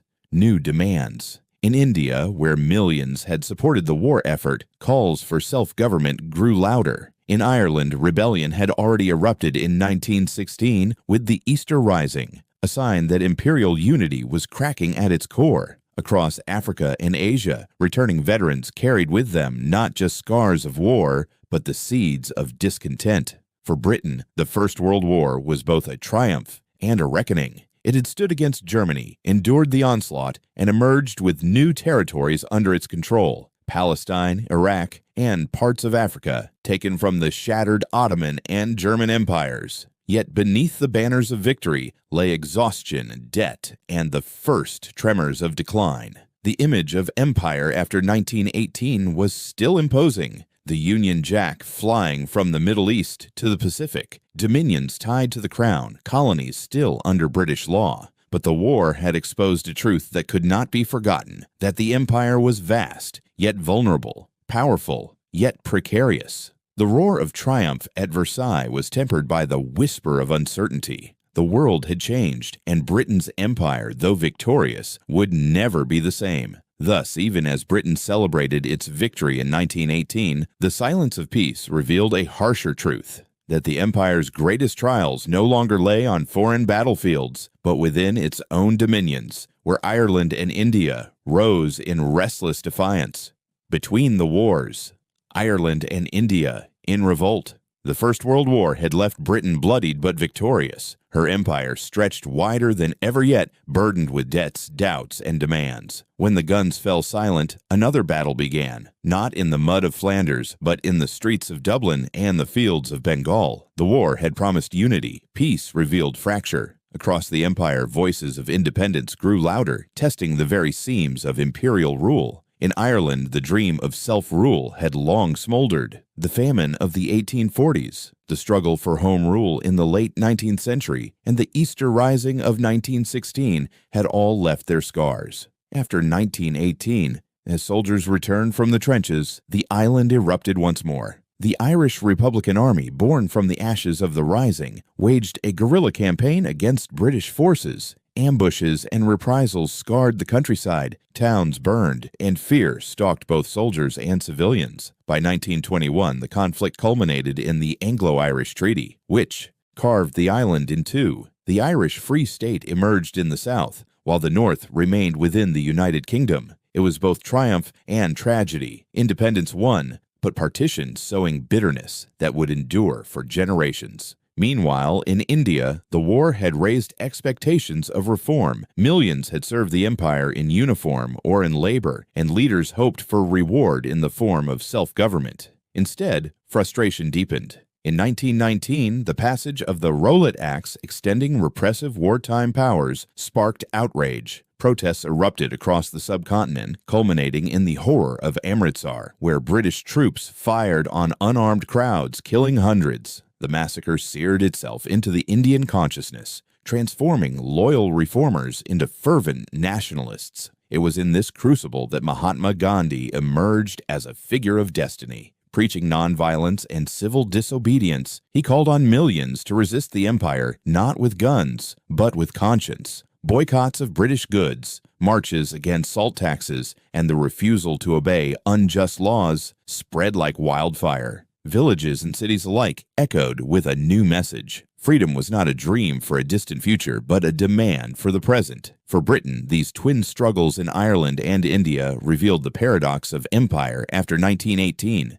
Victorious in war, it was weakened in peace. The empire still spanned the globe, but its grip was loosening. Dublin and Delhi had joined the chorus of defiance, and others would follow. The years between the wars were thus not only an interlude between conflicts, they were a rehearsal for decolonization. Ireland's partition and India's awakening showed that beneath the facade of imperial unity lay peoples determined to chart their own destinies. The empire still stood, but the ground beneath it was shifting. Thus, even as Britain grappled with unrest in Ireland and awakening nationalism in India, the world itself lurched toward a greater catastrophe, one that would test not just the empire's dominions, but its very survival in the face of war once more. The Second World War.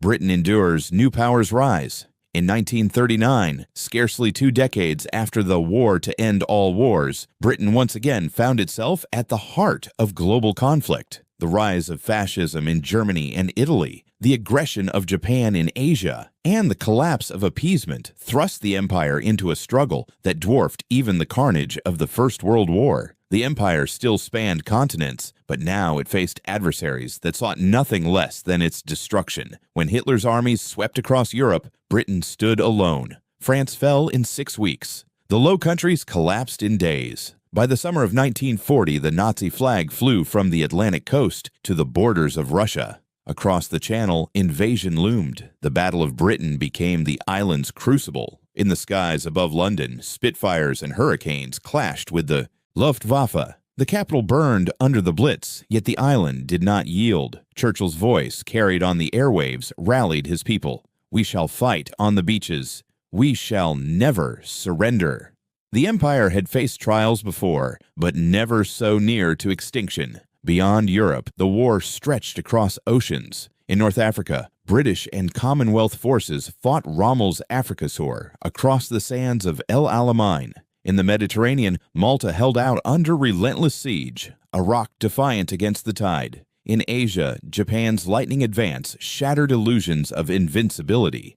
The fall of Singapore in 1942, hailed until then as an impregnable fortress, was a humiliation that revealed the vulnerability of empire in the East. Yet the empire endured because it was not alone. From India, millions of soldiers marched once more to distant fronts. From Africa and the Caribbean came laborers, pilots, and sailors. Canadians fought at Dieppe and Normandy. Australians and New Zealanders clashed with Japan in the Pacific. The empire's strength was global, but its survival depended increasingly on allies beyond it. The turning of the tide came with the entry of the United States and the resilience of the Soviet Union. American industry poured out planes, tanks, and ships in numbers beyond Britain's reach. Soviet armies bled the Wehrmacht white at Stalingrad and Kursk. Britain remained the steadfast heart of resistance, but the balance of power was shifting. The empire was no longer the sole guardian of global order. It was now part of a coalition in which others bore the heaviest weight. In 1945, when victory was finally declared, Britain stood among the victors once more. The Union Jack flew in Berlin and in Tokyo Bay, symbols of endurance and sacrifice. Yet the cost was staggering. Cities lay in ruins, the economy crippled, the treasury drained by loans. Britain had survived, but at the price of dependence. The war had revealed a new reality.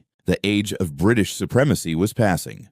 Two giants, the United States and the Soviet Union, now towered over the world. Thus, the Second World War was both triumph and turning point. Britain had endured invasion, defied tyranny, and emerged victorious. But in the smoke of victory lay the shadow of decline. The empire remained vast, yet the future belonged increasingly to others. And so, when the guns fell silent in 1945, Britain could claim victory but not renewal, for the very struggle that had proven its resilience had also drained its lifeblood, leaving an empire triumphant in name, yet poised on the edge of unraveling. Aftermath: decolonization and decline, 1945 to 1960s. The victory of 1945 was bittersweet. Britain had endured the storm, had stood against tyranny, and emerged among the victors. Yet beneath the parades and the waving flags, the empire was exhausted. Its cities bore the scars of the Blitz. Its economy staggered under the weight of debt, and its people faced rationing. Even in triumph, the Union Jack still flew across a quarter of the globe, but the pillars of empire were crumbling. The age of decolonization had dawned. The most dramatic moment came in India. For nearly 2 centuries, it had been the jewel in the crown, the anchor of British Asia. But the war had transformed the subcontinent. Millions had fought for the empire, yet returned to a land demanding freedom. The Quit India movement, Gandhi's marches, and Nehru's speeches echoed with an irresistible urgency. Britain, drained and weakened, could no longer hold back the tide. In 1947, independence was granted, but partition tore the land in two, birthing India and Pakistan in a storm of violence and displacement. The jewel had slipped from the crown, and the loss marked a turning point from which the empire would never recover. Elsewhere, the unraveling accelerated. In the Middle East, Palestine became a flashpoint, culminating in Britain's withdrawal in 1948 and the birth of Israel amidst war. In Africa, nationalism stirred from the Gold Coast to Kenya. Leaders like Kwame Nkrumah and Jomo Kenyatta gave voice to peoples long silenced, insisting that the promises of liberty proclaimed in Europe must extend to Africa as well. By the 1960s, a wave of independence swept the continent, toppling colonial rule like dominoes. The empire contracted even as Britain sought to redefine it. The birth of the Commonwealth of Nations offered a vision of partnership rather than domination, a family of equals rather than a hierarchy of subjects. Canada, Australia, and New Zealand had long governed themselves. Now India, Pakistan, Ghana, and others joined as sovereign states, still linked by language, law, and history, but no longer ruled from London. It was not the empire of conquest, but a community of nations, bound by memory and choice. Yet the process was far from smooth. In Ireland, partition hardened into a political reality, sowing seeds of future conflict. In the Suez Crisis of 1956, Britain and France attempted to reassert control, only to be humiliated by American and Soviet pressure. The moment revealed to the world, and to Britain itself, that the empire's age of dominance was over. The mantle of global leadership had passed irrevocably to Washington and Moscow. At home, Britain adjusted to its diminished role. The Marshall Plan bound its recovery to American aid. Bombed cities were rebuilt, industries nationalized, and the welfare state born. For ordinary Britons, life improved, but the sense of being at the center of the world faded. The empire, once described as eternal, was now understood as mortal. Still, the end was not only loss. The retreat from empire allowed new nations to rise, to forge their own paths, and to carry fragments of British influence, parliaments, railways, the English language, into their futures. Britain, too, found a new identity, not as ruler of a vast empire, but as a nation within Europe, allied across the Atlantic, and part of a global commonwealth. Thus, the decades after 1945 marked both an ending and a beginning. The empire that had stretched across oceans contracted into memory, but its legacies lived on in institutions, cultures, and nations shaped by centuries of connection. The Union Jack no longer flew over Delhi or Accra, but its threads remained woven into the fabric of a new world. The empire had declined, yet the imprint of its long dominion would endure. And so, even as the British Empire passed into history, its echoes refused to fade, transforming from dominion into legacy, from rule into remembrance, leaving the modern world forever marked by its long shadow. Legacy and influence. The empire that had once spanned the globe is gone. The sun that never set upon its dominions has long since dipped below the horizon. Yet its shadows and its light remain, etched into the modern world in ways both visible and hidden. Britain's empire, like all empires before it, left behind not a single story, but a tapestry of legacies, of freedom and oppression, of prosperity and inequality, of enduring influence and unresolved wounds. The Commonwealth, from empire to association, one of the most striking transformations was the birth of the Commonwealth of Nations. What had once been a structure of domination evolved into a voluntary association, a family of independent states bound not by conquest, but by memory and choice. Canada, Australia, New Zealand, India, Pakistan, Ghana, Nigeria, these and dozens more found a new kind of connection to Britain. The Queen, once an empress, became a symbolic head of this association, presiding over a network of nations that stretched across every continent. The Commonwealth was imperfect, more symbol than power, yet it endured where empire had collapsed. It provided a forum where former colonies could meet as equals, debating trade, culture, and cooperation. For some, it was a reminder of shared heritage. For others, it was a relic of the past. But in its very existence lay an extraordinary transformation. An empire that had once ruled by bayonet and decree now survived as a partnership, fragile but enduring. The English language, a global tongue.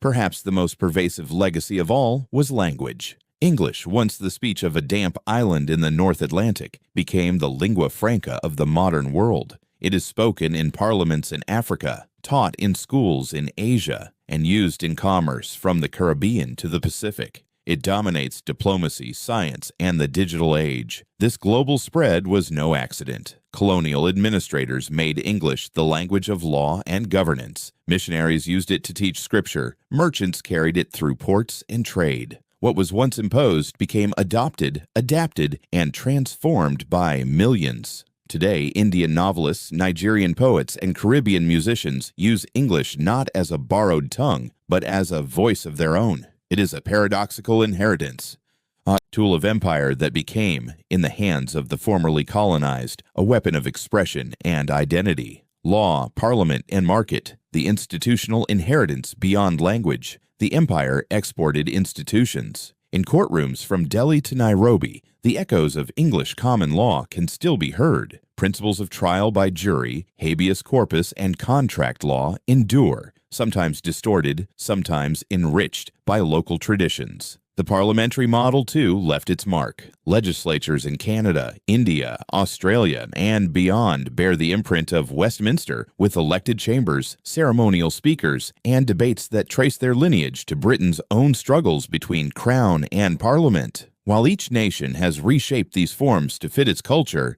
the skeleton of representation remains. And in economics, the market system spread with the empire. Free trade, stock exchanges, banking institutions, all found fertile ground in colonies where Britain sought profit. Today, global capitalism carries traces of this legacy, for better and for worse. A mixed inheritance, freedom and oppression, yet no legacy is without shadow. The empire brought railways and schools, but also famines and forced labor. It spread literacy, but also silenced local tongues. It introduced parliaments, but denied millions the right to vote. It enriched Britain beyond measure, but often at the cost of colonies drained of resources. In India, the railways and legal codes remain, but so too does the memory of Amritsar and partition. In Africa, boundaries drawn in London carved nations across tribal lines, sowing conflicts that still reverberate. In Ireland, partition hardened into decades of tension and violence. For every story of progress, there is one of exploitation. For every voice that speaks of opportunity, another recalls injustice. The empire's inheritance, then, is not a monument, but a mirror, reflecting both the light of human achievement and the darkness of human ambition.